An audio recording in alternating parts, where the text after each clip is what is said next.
तो movie start होती है एक एक्टर को दिखाते हुए जो अपने डायलॉग्स की प्रैक्टिस कर रहा है। मूवी में वो एक प्रीस्ट है और उसे किसी बच्ची का एक्सॉर्सिज्म करना है। स्क्रिप्ट में कुछ होली वर्ड्स थी जिसे वो पढ़ रहा था और ये पढ़ते हुए हम देखते हैं कि एकदम से इस सेट की लाइट्स फ्लिकर करने लगी। जिस कमरे में वो खड़ा था वो कमरा तेजी से हिलने लगा और एकदम से किसी न दिखने वाली चीज ने उस एक्टर के ऊपर हमला करके उसे मार डाला। सीन में से कट होता है और हमें ली और एंथनी को दिखाया जाता है। एंथनी एक ड्रग एडिक्ट है, इसी वजह से उसका और उसकी बेटी का रिलेशन बहुत खराब है। उसकी बेटी उसे डैड तक नहीं कहकर बुलाती और ये सब तब से है जब से एंथनी की वाइफ की डेथ हुई है। अपनी वाइफ वाले हादसे से पहले एंथनी एक एक्टर हुआ करता था, लेकिन उस हादसे के बाद वो नशे की लत में लग गया और उसने सारा काम छोड़ दिया। रिहेबिलिटेशन सेंटर में रहने के बाद एंथनी काफी हद तक स्टेबल हो चुका था, इसीलिए उसे दोबारा मूवीज में रोल मिलना शुरू हो गए थे और अब उसे रोल दिया गया था उसी एक्टर का जिस एक्टर को हमने मूवी में मरते देखा है। ये एंथनी अब घर आता है जहाँ वो और ली काम के बारे में बात करते हैं।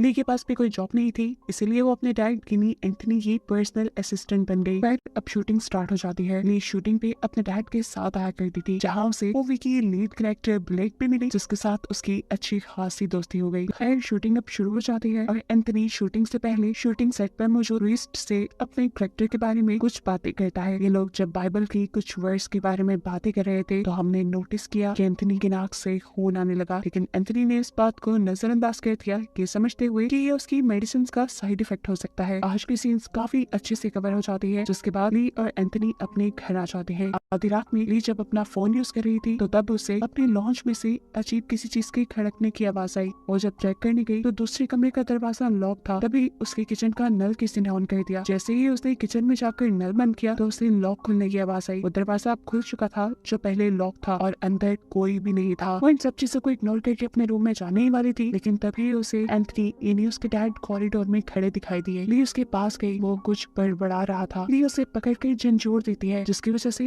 एक मरतबा के लिए एंथनी घबरा जाता है, लेकिन फिर उसे लगा कि शायद वो नींद में चल रहा था। अगले दिन एंथनी जब शूटिंग के लिए जाता है और डायलॉग प्रैक्टिस कर रहा होता है तब वो ये सब अच्छे से नहीं कर पा रहा था। डायरेक्टर भी अब गुस्सा हो गए थे। डायरेक्टर से कहते हैं तुम अपनी जिंदगी में होने वाली हर बुरी चीज को याद करो, शायद फिर तुम अपनी दुखिया एक्सप्रेशन अच्छे से दे पाओगे। और फिर एंथनी दोबारा अपने डायलॉग्स की प्रैक्टिस शुरू कर देता है। इस मरतबा जैसे ही उसने ये डायलॉग्स वाले पेपर्स खोले तो उसके अंदर कुछ ना कुछ लिखा हुआ था। अंदर डीमन की ड्राइंग्स बनी हुई थी और लिखा हुआ था एंथनी इस मरतबा तुम्हें मुझसे कोई नहीं बचा सकता। थोड़ी देर में ली यहाँ पर आती है और उससे पूछती है कि आपको प्रॉब्लम कहाँ पर आ रही है, आप डायलॉग क्यों नहीं डिलीवर कर पा रहे। तब एंथनी कहता है कि मैं बाइबल की होली वर्स को एज डायलॉग डिलीवर नहीं कर पा रहा। जवाब में वो कहती है ऐसा इसलिए है कि आपका गॉड के ऊपर बिलीफ थोड़ा कम है, आप गॉड पे बिलीव करें और अपने पे भी, ये काम आपको आसान लगेगा। ये सुनकर वो उठता है, उठते ही उसे चक्कर आने लगे थे। वो ली से कहता है मुझे अपने रूम में जाकर आराम करना चाहिए। ली के हामी से लाने पर वो यहाँ से चला तो गया, लेकिन अपने रूम में नहीं बल्कि बेसमेंट में। ये बात ली को भी अजीब लगी। ली ने उसका पीछा किया। बेसमेंट के वॉशरूम से कुछ आवाजें आ रही थी। चुपके से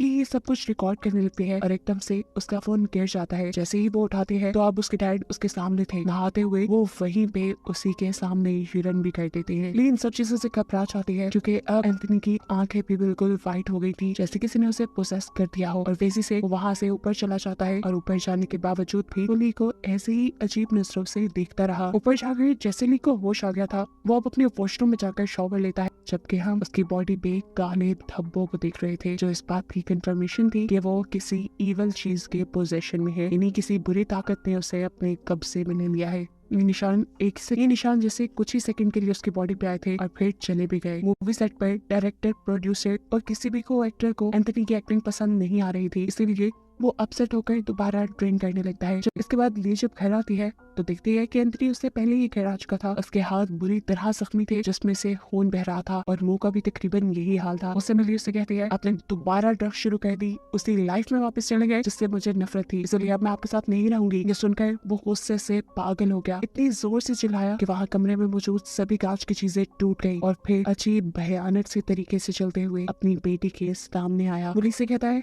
कहाँ जाओगे तुम, तुम्हारे पास ना स्कूल है ना माँ है, बचा में तुम मेरे पास ही रहोगी। ये सुनकर ली बुरी तरह डर जाती है और गुस्से में कहती है एंथनी दूर रहो मुझसे। इसके जवाब में वो कहता है एंथनी नहीं हूँ मैं। ली बहुत ही ज्यादा डर चुकी थी। वो अगले दिन शूटिंग के सेट पर जाकर फादर से मिलती है और फादर को एंथनी की सारी सिचुएशन बता देती है। एंथनी अब रातों को वॉशरूम में कुछ न कुछ बोलता भी था जो उसने रिकॉर्ड किया हुआ था। फादर जब ये सुनते हैं तो वो खुद भी घबरा जाते हैं क्योंकि ये मामला बहुत बड़ा था। इस रिकॉर्डिंग में एंथनी खुद डीमन मुलॉक को बुला रहा था और ये काफी खतरे की बात थी। फादर ली से कहते हैं तुम अपने घर चले जाओ, मैं कुछ भी करने से पहले डीमन मुलॉक और एंथनी के ऊपर और रिसर्च करना चाहता हूँ। रात में दिखाया जाता है जब फादर डीमन मुलॉक के ऊपर रिसर्च कर रहे थे तब एंथनी बुरी तरह तड़प रहा था और यहाँ खुद फादर के इर्द-गिर्द भी अजीब सी एनर्जी उन्हें महसूस होने लगी थी। यहाँ पर एंथनी की लाइफ का एक फ्लैशबैक दिखाया जाता है जहाँ पर वो बच्चा था, वो फादर के रूम में गया था और फादर ने उसे अब्यूज किया था। अब शूटिंग का टाइम भी हो चुका था। एंथनी अपने डायलॉग्स बोलने की कोशिश करता है लेकिन उसकी एक्टिंग में इतना मजा था ही नहीं। सारे उसे टोक देते हैं और इस चीज से एंथनी को गुस्सा आ जाता है। उसके हाथ में पकड़ा हुआ क्रूसिफिक्स वो फेंक देता है और तेजी से स्टेयर्स की रेलिंग पे हाथ मारते हुए नीचे उतरता है। उसकी आंखें बिल्कुल वाइट हो चुकी थी, ऐसे जैसे किसी चीज ने उसे पोसेस कर लिया हो। स्टेयर्स से नीचे उतरते ही अजीब तरीके से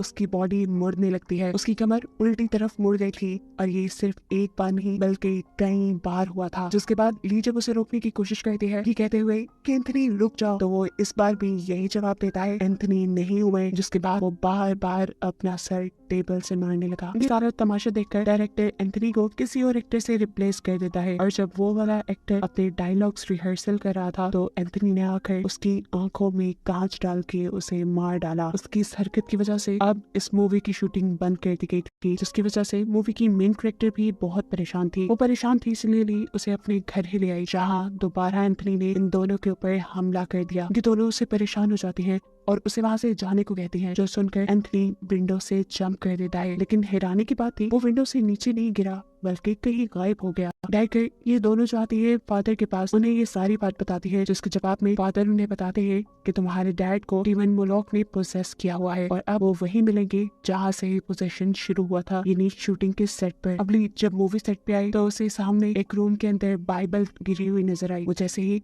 उसे उठाने के लिए रूम के अंदर जाती है तो एकदम से उसके पीछे एंथनी आकर खड़ा हो जाता है। डायरेक्टर वो बाइबल की वर्स को पढ़ने लग जाती है और एंथनी यानी वो डीमन भी अब उसके साथ साथ उन्हीं वर्स को पढ़ रहा था। जैसे ये वर्स उसके ऊपर कोई असर ही न कर रही हो, डीमन उससे कहता है कि ये मैं सदियों से सुनता आ रहा हूँ और अब ये मेरे ऊपर कोई काम नहीं करती। ली अब डीमन से कहती है प्लीज एंथनी को छोड़ दो, वो मर रहा है। जवाब में डीमन कहता है वो तो सालों से मर रहा है। ये कहते ही वो डीमन ली के ऊपर हमला कर देता है लेकिन ली के हाथ में इस टाइम क्रूसीफिक्स था जिसे वो उस डीमन के सर पे लगाती है और डीमन उसे छोड़ देता है। ये क्रूसीफिक्स उसके सर पे लगाने की वजह से डीमन की पावर्स थोड़ी कम हुई थी। ऐसे में जहाँ फादर और ब्लैक को भी डीमन ने पैरालाइज किया हुआ था वो भी उसकी पोजीशन से छूट जाते हैं। अब फादर डीमन से कहते हैं तुम एंथनी की बॉडी छोड़ दो और मेरे अंदर आ जाओ, क्योंकि फादर खुद एंथनी का एक्सॉर्सिज्म करने में कामयाब नहीं हो पा रहे थे। डीमन भी उसकी बात मानते हुए एंथनी को छोड़कर फादर के अंदर आ जाता है। यहाँ से अब मूवी फ्लैशबैक में जाती है और हमें ये रीजन दिखाई जाती है कि क्यों उस डीमन ने सिर्फ एंथनी को ही पकड़ा था। असल में एंथनी बचपन में जब कॉन्वेंट में रहता था तब फादर उसे अब्यूज किया करते थे और अब्यूज करने के बाद उसके सर पे उल्टा क्रूसीफिक्स बना देते थे, यानी वहाँ पर गॉड को माना नहीं जाता था, वहाँ पर डीमन की वर्शिप होती थी, डीमन की शैतान की पूजा की जाती थी। ये ट्रॉमा बचपन से अब तक एंथनी के दिमाग में था और यही उसकी कमजोरी बनी जिसकी वजह से डीमन ने उसको पोजेस कर लिया। सीन दोबारा प्रेजेंट में शिफ्ट होते हैं जहां अब फादर की बॉडी में वो डीमन है। फादर को बचाने के लिए एंथनी यहाँ होली क्रूसीफिक्स उठाता है और बाइबल की वर्स पढ़ना शुरू कर देता है। अब उसकी वर्स डीमन के ऊपर असर दिखा रही थी क्योंकि वो बचपन वाले अपने ट्रॉमा से अब निकल चुका था और गॉड के ऊपर बिलीव रखते हुए ये वर्स पढ़ रहा था और ऐसे वो डीमन कमजोर होकर फादर को छोड़ देता है। कहानी के आखिरी सीन में हमें एंथनी और ली को दिखाया जाता है जो अब अपनी लाइफ नॉर्मल गुजार रहे थे। एंथनी रोज चर्च जाने लगा था जबकि ली अपने साथ हुए इस सारे वाक्य की स्टोरी लिख रही थी और इसके ऊपर वो एक फिल्म बनाना चाहती थी जिसे दिखाते हुए ये कहानी यहाँ खत्म हो जाती है।